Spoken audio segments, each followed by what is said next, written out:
Well, Simon McGregor Wood is in Munich, where those talks have been taking place. Simon, good to see you there. How significant, then, is last night's agreement? Is a ceasefire imminent, do you think?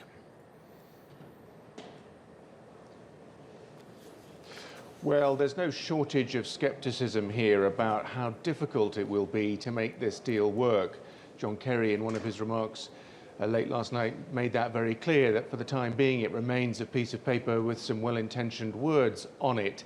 The problem is, I think, for many here, is that we don't yet have the views or the reactions of the factions on the ground. The Syrian government wasn't represented here in any form, nor really were the opposition factions, and I think the proof of the pudding will be how easy it is to get the first job done. That's the urgent delivery of humanitarian aids into these remote besieged areas. That's the first task as envisaged by this deal. And of course that will require the cooperation of local commanders from all the different factions and from the Syrian government's side as well. So let's wait and see, I think, is the view from here.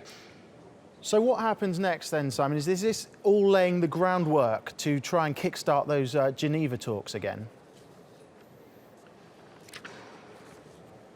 Well, exactly. This meeting should be seen in the context of the Geneva process, which, of course, last week was temporarily put on ice by the UN Special Envoy, Mr. de Mistura, who was, of course, engaged in those talks last night.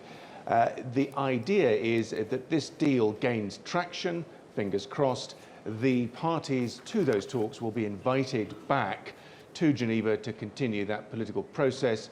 I think it was interesting to see that the Russian Foreign Minister Sergei Lavrov made that point very forcefully in his comments last night at the press conference, that once this deal is signed and agreed upon, people should get on and start talking about the politics. But I think, although there is cautious welcome here on the opposition side, I don't think they'll be rushing back to Geneva before they see evidence of this deal being put into force on the ground. OK, Simon, thank you very much for the update. Simon McGregor Wood.